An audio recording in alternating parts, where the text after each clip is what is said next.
programa de todas as manhãs, das 8 até as 10 horas, tem como objetivo, e sempre foi, encurtando distâncias entre aquilo que é versão e aquilo que é fato.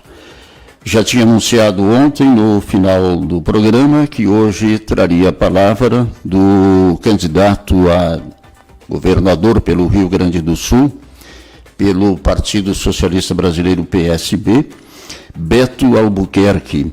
E, evidentemente, vou fazer em forma de entrevista, embora o nosso candidato a governador, ex-deputado estadual, deputado federal, e por oportuno também foi candidato a vice-presidente na chapa com Marina Silva, e está em contato conosco desde a capital. Vamos então conversar. Não sei se é talvez no início aí algum tipo de desagravo sobre o programa Cafezinho que a gente tem todas as sextas-feiras, das 9 às 10 horas da manhã. Tenho meus convidados e aí o nosso Beto Albuquerque em contato com a gente. Já tínhamos oferecido espaço também ali atrás para ele escolher a data que quisesse para falar do seu projeto de governo. E é isso que a gente vai tratar também. Então fica a critério. Prazer, Beto Albuquerque, prazer ouvi-lo aqui na Vang. Bom dia.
Verdade.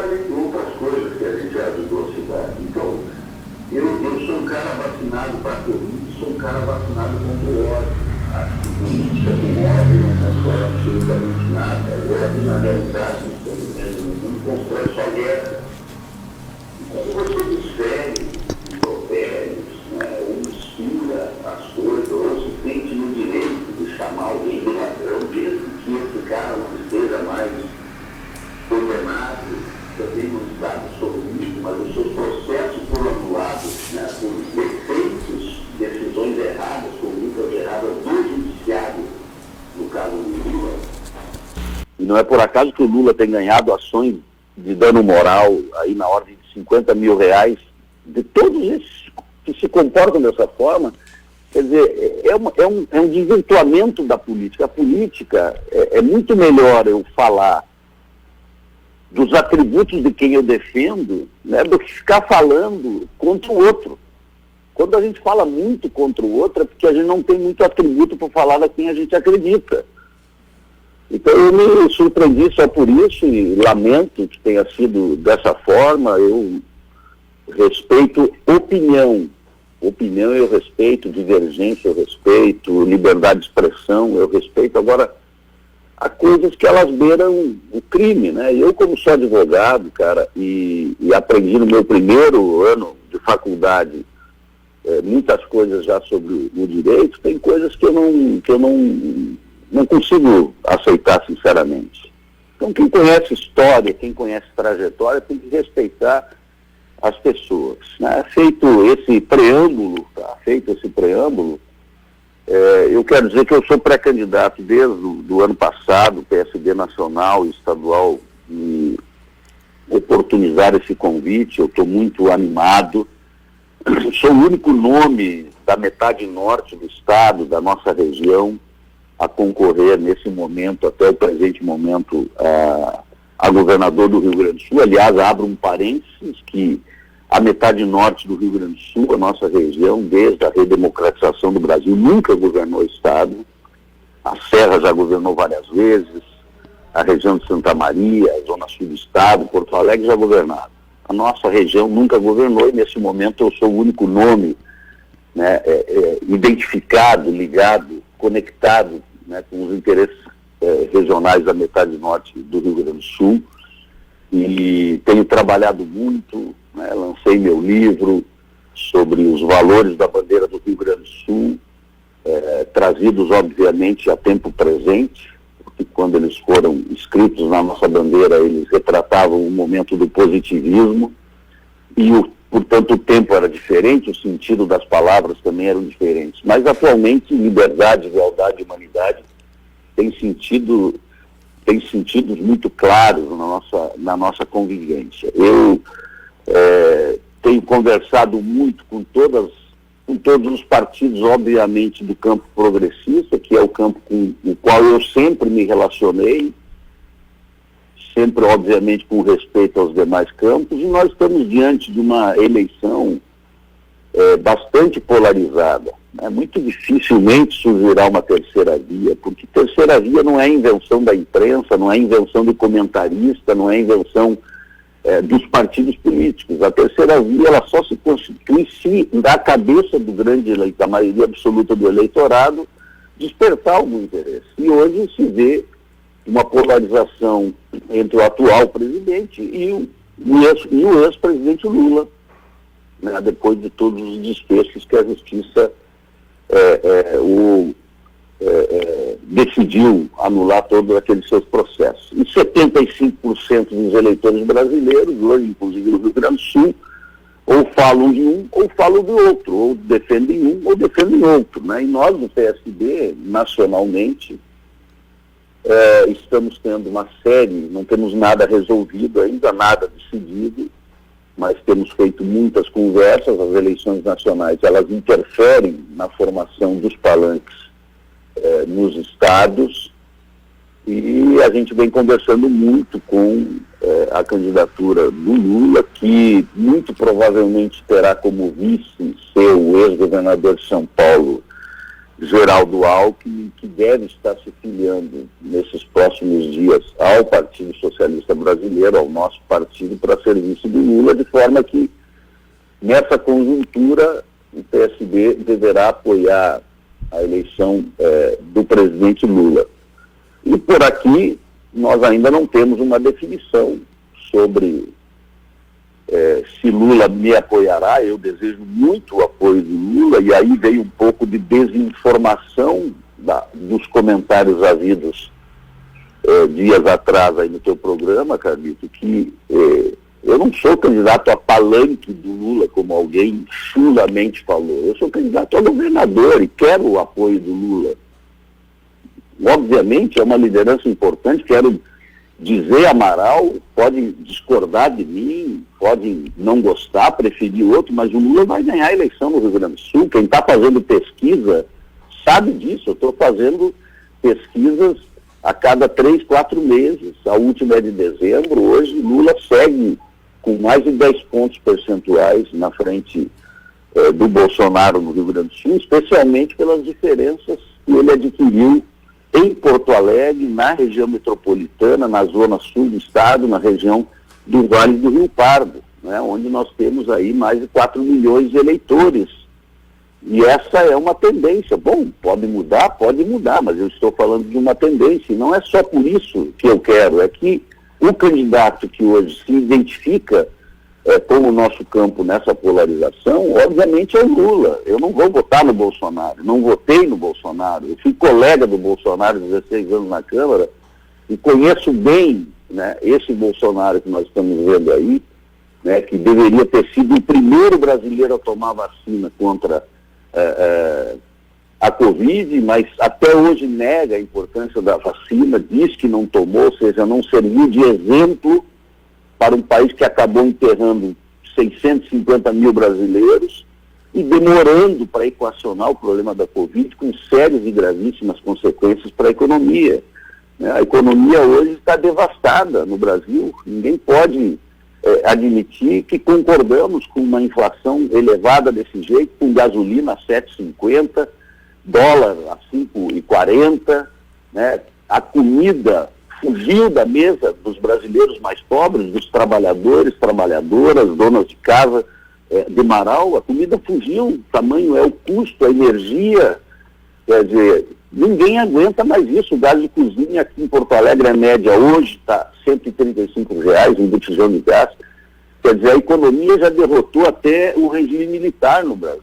Né? Então eu não tenho, a minha opinião não é contra quem está no governo, é contra as coisas que estão sendo feitas no país, né? E por essa razão, nessa polarização, eu tenho uma posição muito clara. Mas eu sou candidato a governador porque precisamos enfrentar coisas muito, ainda estruturalmente ruins que tem o Rio Grande do Sul. O Rio Grande do Sul passa, nesse momento, por uma falsa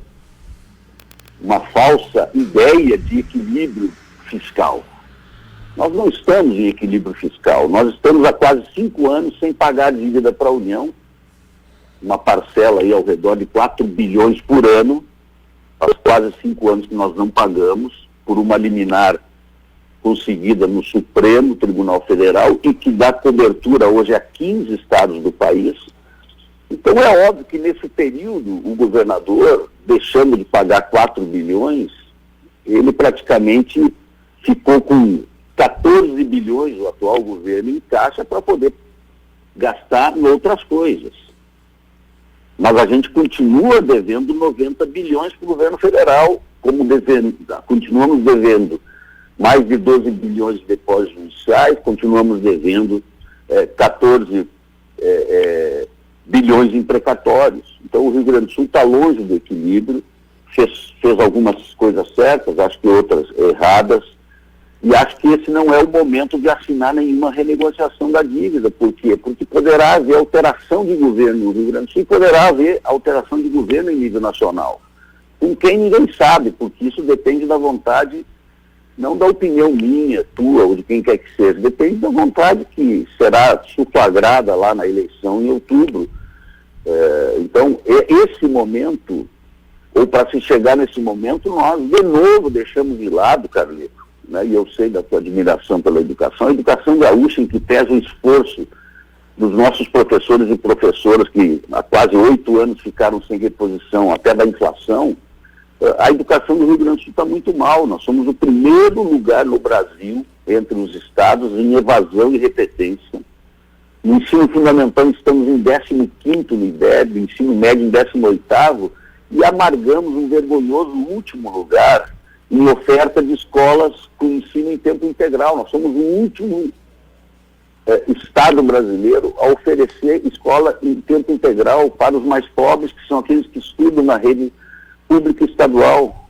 As nossas escolas defasadas ficaram aí 1 ano e meio fechadas, os alunos não tiveram aula, sequer tiveram acesso à merenda escolar durante a pandemia, o que é uma irresponsabilidade inaceitável.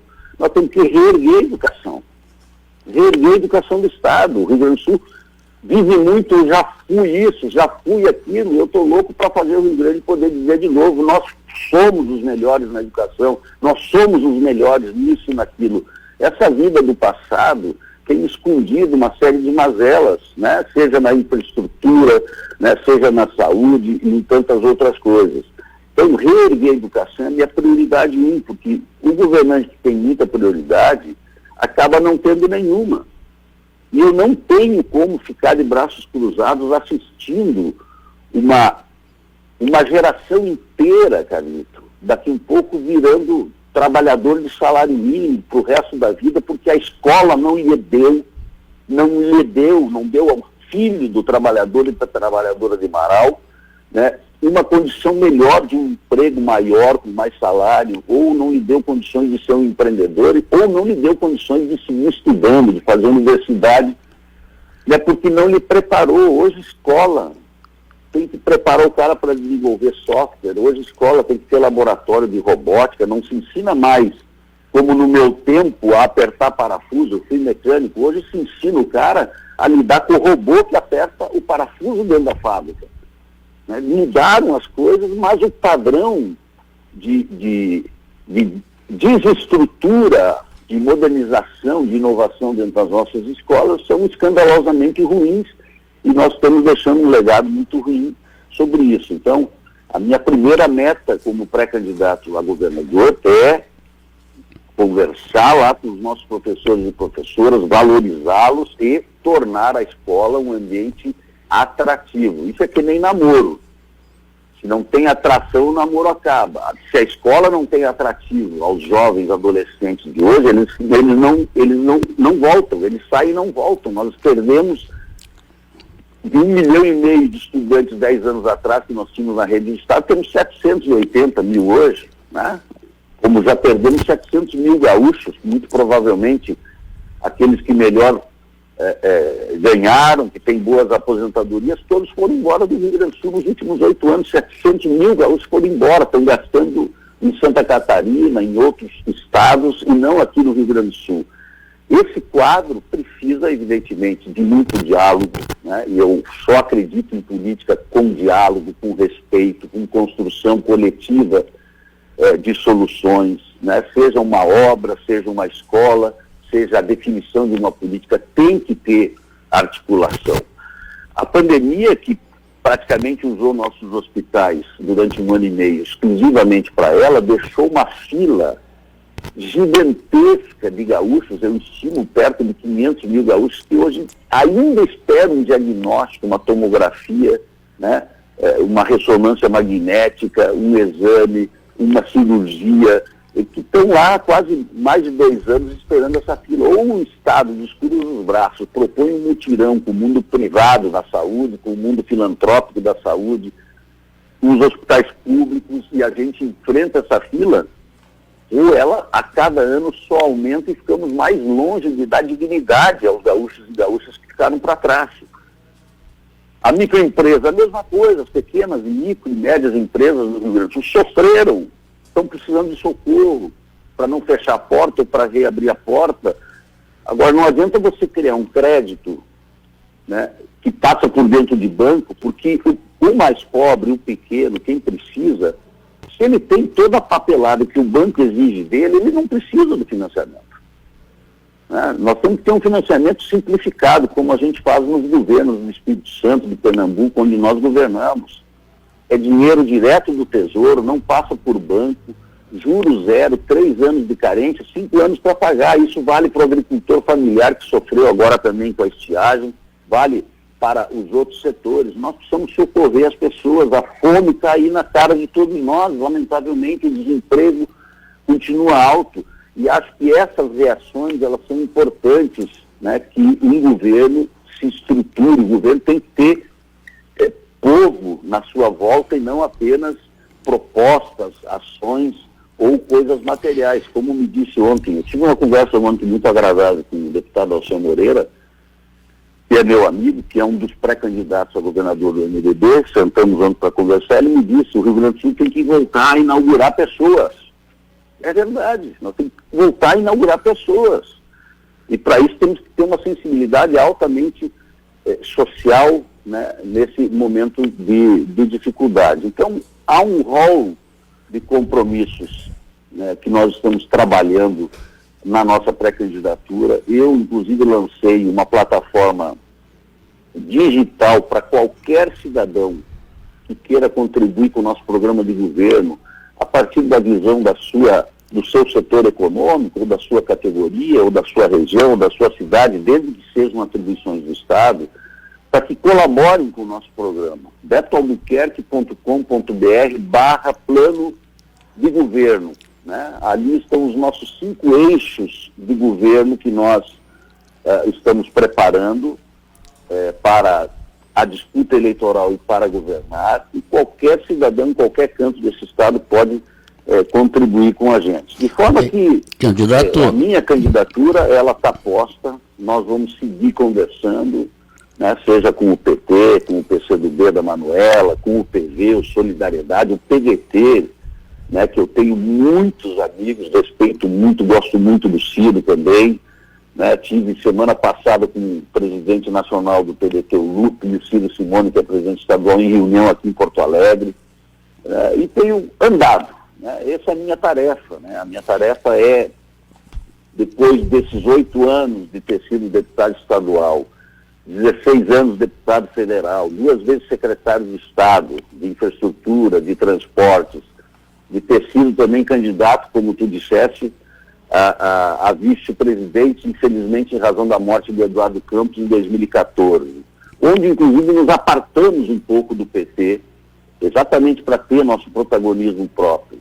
E agora, recentemente, em 18, fui candidato a senador, fiz 1.713.000 votos no Rio Grande do Sul, e agradeço muito a comunidade de Marau, aqueles que votaram em mim para o Senado. Faltou 1% para a gente estar lá no Senado lutando pelo Rio Grande e pelos gaúchos e pelas gaúchas. Então o cenário, meu amigo Carlito, meus estimados amigos da Vang, de Marau, o cenário da nossa pré-candidatura é de humildade, é de pé no chão, é de trabalho, é de defesa de propostas. Eu não vou ficar correndo atrás de problema e de culpados, porque a parte mais fácil da política é falar mal dos outros. Isso aí vai encher o saco, isso não resolve problema nenhum, isso não melhorou a vida de muita gente, ou seja, esse negócio de falar mal dos outros não resolve. Eu quero apresentar soluções aos problemas, e é isso que eu estou me dedicando a fazer nessa minha pré-campanha. Espero poder estar em campanha a partir de julho, após as convenções, e se Deus quiser pode ter chegado, quem sabe, a minha vez, nos meus 59 anos, estou muito maduro, muito experiente, muito tranquilo, muito equilibrado, para poder fazer o enfrentamento, dar continuidade às coisas que estão boas no Rio Grande do Sul, melhorar o que não está legal e fazer aquilo que nunca ninguém fez. Eu acho que esse é o desafio de uma candidatura ou de uma pré-candidatura ao governo do nosso querido e amado Rio Grande do Sul, Carlito. Ok. Candidato, evidentemente eu quero fazer aqui um contraponto. Todo mundo sabe, e quem está me acompanhando, não será o Carlito mais, né?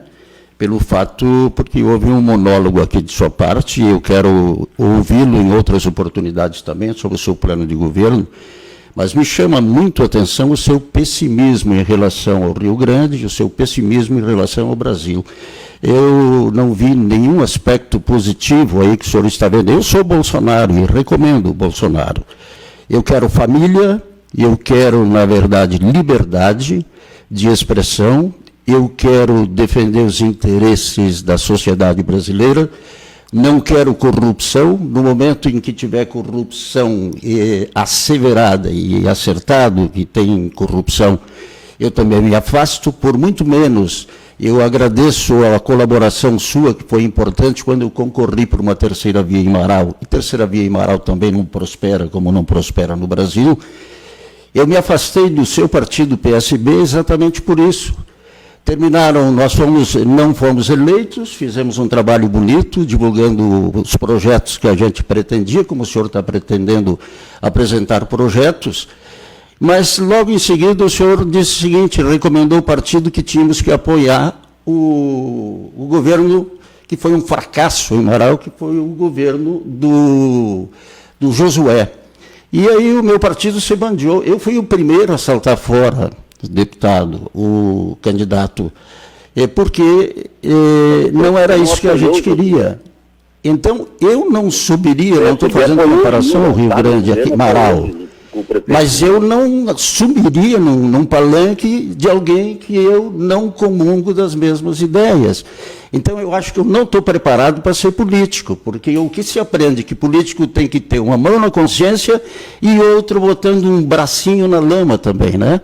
Não é do meu feitio. Então, quem está me ouvindo, certamente diz, o Carlito vai dar uma resposta. Eu não vi do governo Bolsonaro, sequer o senhor vai me dizer, vai aplicar no Rio Grande os 33% de aumento aos professores? E tem coisas positivas que aconteceram nesse governo trancando a corrupção. E eu não vi nenhuma observação sua a respeito disso. Me parece que é um despropósito, candidato.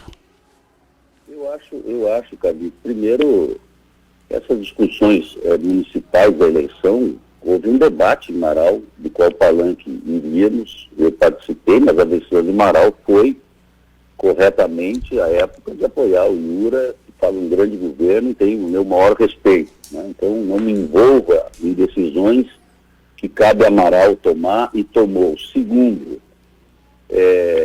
a política é fazer escolhas, não é só olhar para um lado, como se eu não gostasse da família, como se eu não fosse um guerreiro contra a corrupção. Eu tenho 30 anos de vida pública, nunca fui réu, nunca respondi processo, né? Nunca. A melhor forma de defender a corrupção é o cara ter a ficha limpa, como eu tenho. Nunca fui condenado a nada, nunca fui processado, nunca fui réu de absolutamente nada. Isso, é melhor dar exemplo do que falar. Porque, sinceramente, dizer que não há corrupção hoje, que está tudo maravilhoso, que é o único governo que gosta da família, isso é um exagero, sinceramente, isso é uma visão monocrática numa só direção, como seja um santo, um candidato. Eu não acredito nisso. Não estou dizendo que não tenha coisas boas, mas tenho visto coisas muito difíceis. É só falar com o povo, o trabalhador aí da BRF, o empregado, o agricultor familiar na região, para saber se ele está gostando da vida dele nesse momento, né, Carlito? A vida está difícil. Pode não estar para nós, mas para a maioria do povo que é assalariado, ou que está desempregado, ou que está passando fome, a vida está ruim. E quem governa tem que cuidar da economia, não tem que ficar só falando no cercadinho, dizendo uma bobagem aqui, uma bobagem ali, lá cumprimentar o Putin. Tem que trabalhar aqui. Então, a minha crítica, ela é essa. Sobre pessimismo, eu não sou um cara pessimista, nunca fui. Agora, eu não sou de esconder números. Dizer que o Rio Grande do Sul está equilibrado financeiramente é falso. Você fosse governador não pagando 4 bilhões por ano durante 4 anos, você seria um baita do governador, cara. Como está sendo? A imagem nunca, na realidade, acaba sendo verdadeira. Então, nós temos o direito de divergir, nós temos o direito de escolher nossos candidatos, né? Nós temos o direito e a obrigação de respeitar os outros. Eu tenho amigos no campo da direita, até radical, tenho amigos no campo do centro, tenho amigos no campo da esquerda ou até da extrema esquerda, mas eu sou um cara que não gosto da polarização. Os extremos só fazem mal. Os extremos só fazem mal, eu não gosto. Né? E eu tento, né, me construir dessa forma, né? Porque eu acho que temos coisas a fazer ainda muito pelo povo gaúcho. Né? Quando a gente fala pelo Rio Grande do Sul, parece que é um estado, não. O Rio Grande do Sul é constituído de um povo, de homens e mulheres que tem uma tradição de luta. Sempre, o gaúcho sempre teve tradição de luta, nunca gostou de ser garroteado pelo governo federal. Então, é isso. Eu não sou pessimista, eu sou a favor da família, eu sou tudo isso que você disse. Isso não é verdade, que só quem está de um lado pensa isso. Né? É isso que eu quero te dizer. Essa é uma certa esquizofrenia que nós estamos vivendo hoje. Cara. Se tu não pensa aqui comigo, com o meu candidato, é ruim. Como assim? Tudo que eu fiz não vale nada, e a minha história não vale nada, e a minha vida limpa não vale nada. Claro que vale. Mas vale para aqueles que acreditaram em mim. Eu nunca fui unanimidade em lugar nenhum, e nem quero ser. A unanimidade ela é burra. Sempre tive meus votos, né, aí em Marau, sempre respeitei esses votos, devolvi esses votos com trabalho, com recursos. Né, verdade. Em grande parte dos meus mandatos nós não tínhamos sequer emendas. Verdade. Né? Agora, é isso, eu acho que nós não estamos na contramão, cara. Eu faço apenas um desafio aí, candidato. Na mesma candidato. direção. Eu lhe faço apenas um desafio. O senhor monta o palanque em Passo Fundo, eu vou assistir, o senhor traga o Lula para subir também, para ver como é que vai ser a recepção na sua cidade natal. Olha, todo mundo deveria receber respeitosamente todos, né? Independente de discordar ou não discordar, porque eleição não se ganha no grito, não se ganha no ódio, nem na agressão. Isso aí não constrói absolutamente nada.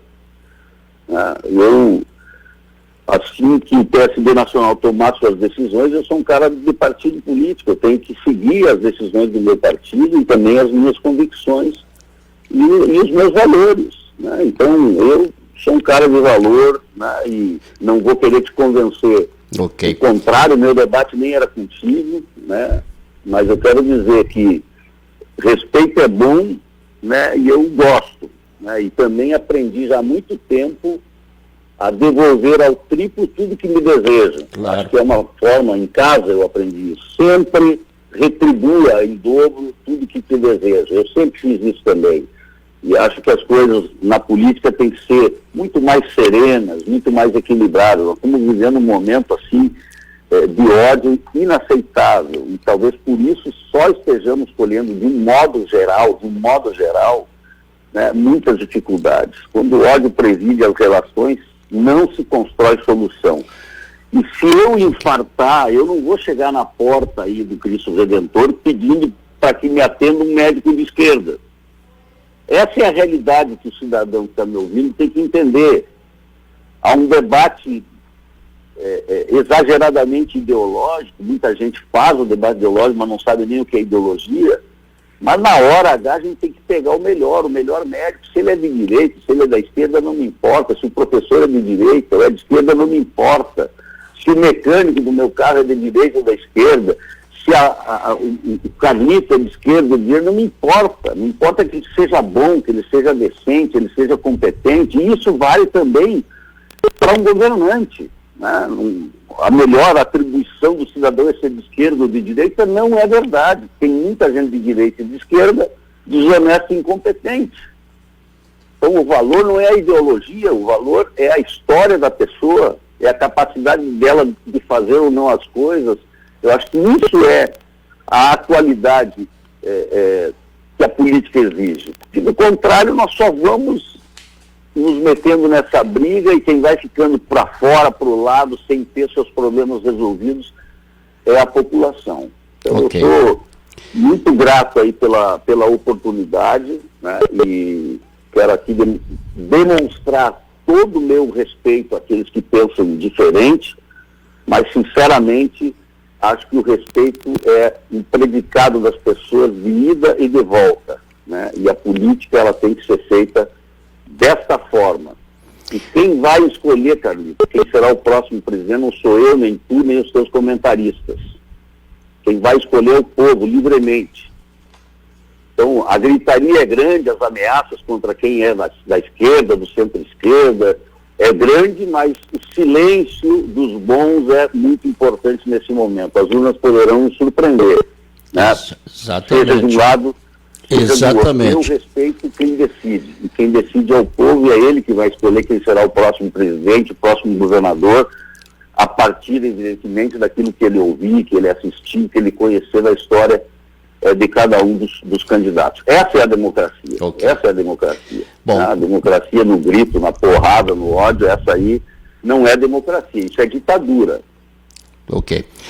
Nós vamos ter outra oportunidade ali adiante, quando oficialmente candidato a governador. Tenho apreço, carinho, respeito, consideração ao seu passado, ao seu presente, mas é preciso ter estômago para conviver com a classe política. Eu não tenho estômago para isso. E por isso é que eu jamais subiria ao palanque com alguém que não corresponda a princípios que eu acho que tem que subir. É só este o aspecto que eu quero comentar. Desejo sucesso, nós vamos trazer oportunamente aqui para debater o programa seu de governo. Eu acho que até o governo atual do Rio Grande do Sul fez um bom governo, a meu juízo. Preciso também ter respeito, e eu vi nas suas análises aí que parece que tudo está errado ali, tudo está errado no federal, quando na verdade não é assim, Beto, lamentavelmente. Quem me ouviu sabe que eu não sou um pessimista, eu só falo de números. Nós estamos devendo 90 bilhões para a União. A hora que voltarmos a pagar esses 4, 5 bilhões por ano, vamos ter muita dificuldade. É isso que eu estou dizendo. Ou a gente quer viver de ilusão? Aí o que o senhor vai pagar com o quê? Pagar com o quê? Com a receita do Estado? Pois é. Então nós temos que fazer uma boa renegociação, é isso que eu estou dizendo. Essa liminar hoje, ela segura o pagamento da dívida de 15 estados. Nós não podemos ser o Joãozinho, o gurizinho do passo certo, querer renegociar sozinhos. Nós temos que nos juntar os 15 estados, deixar passar a eleição e fazer uma renegociação com o próximo governo, seja ele quem for, mas fazer juntos 15 estados que são devedores da União. E não apenas nós, isoladamente. A proposta da União para o Rio Grande do Sul é passar 10 anos submisso às determinações do governo federal e uma parcela de 5 bilhões, vai subir de 4 para 5 bilhões da dívida. Isso não é pessimismo, meu irmão. Isso é um cara que vai ter que virar governador e que está preocupado em ter recursos para investir nas pessoas e não só dar dinheiro para o governo federal, que já leva muito dinheiro de todos nós. Né? Estou falando de presidente, falando do governo, né? Da estrutura da União. Okay. Então é isso. Se eu não discutir isso na campanha, eu vou discutir o quê? Vou ficar falando de flores? Né? O Rio Grande do Sul é um estado que sacou 12 bilhões de depósitos judiciais, Carlito. Tu sabe o que é um depósito judicial? Claro que sei. O juro mais alto que eu conheço é Selic, a correção. A Selic está 12% nesse momento, é a correção mensal da nossa dívida junto ao judiciário. Nós estamos devendo 14 bilhões de precatório. Isso não é pessimismo, isso é realidade. O gaúcho tem que saber. O gaúcho tem que saber dessa realidade. Mas, agora, claro, quando eu paro de pagar tudo isso, eu fico com uma grana ótima e posso fazer uma série de investimentos, né, como está sendo feito. Maravilha, eu aplaudo tudo que está acontecendo. Eu acho que o governador Eduardo Leite tem muitas virtudes, é um homem do diálogo, né, vai agora partir por uma pré-candidatura a presidente, é um direito dele, né, embora não vá concluir o mandato do governador. Agora nós temos que tratar da realidade. A realidade da escola pública do Estado está imoral, está em Passo Fundo. É só ir lá olhar como é que está a escola. Se ela tem modernidade, se ela tem tecnologia, se ela não tem. São essas coisas que quem concorre a um governo tem que saber e tem que assumir compromisso. Você falou, os 33% vai ser dado? Tem que ser dado. Enquanto for lei, tem que ser dado.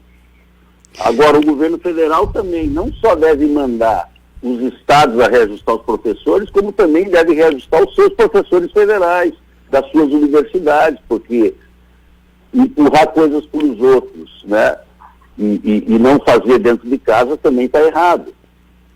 Então, bueno, nós temos uma agenda muito grande, como eu disse, né, e vamos nos preparando para fazer essa disputa eleitoral com muito respeito e equilíbrio. Ok. Naquele programa aí eu me mantive, porque o programa, justificar o programa aquele, no encerramento do nosso bate-papo aqui, é que nós temos um programa diferente, sem pauta. Cada um dos meus convidados vem e traz os temas que quiser. E esse foi o assunto. Talvez eu pudesse ter feito intervenção, mas no momento que estava um pouquinho mais acalorado, mas eu quero de público pedir desculpas se houve algum excesso de nossa parte. De qualquer forma, nós estamos aqui querendo construir... O programa, inclusive, é espetacular, comentários, o Telmo de César, do Cavalinho, velho amigo. Ótimo, foi espetacular. Declarações abonatórias de quem me conhece na vida inteira. Eu só acho que a gente não precisa... Para contestar alguém, a gente não precisa ofender, não precisa ser desrespeitoso. É correto. Né? Como eu digo, quando o fulano fala muito do Beto, eu conheço mais o fulano do que o Beto. Essa é a realidade. Uhum. Né? Então, as pessoas, quando querem discordar, tem que discordar no mérito, no conteúdo, né? não em atribuições pessoais, né? Que é um limiar muito tênue, que a gente tem que ter muito cuidado, né? Muito cuidado. Então, o programa, a tua rádio, você, eu tenho o maior respeito pelos participantes que estavam lá, não há nada do que me pedir desculpas.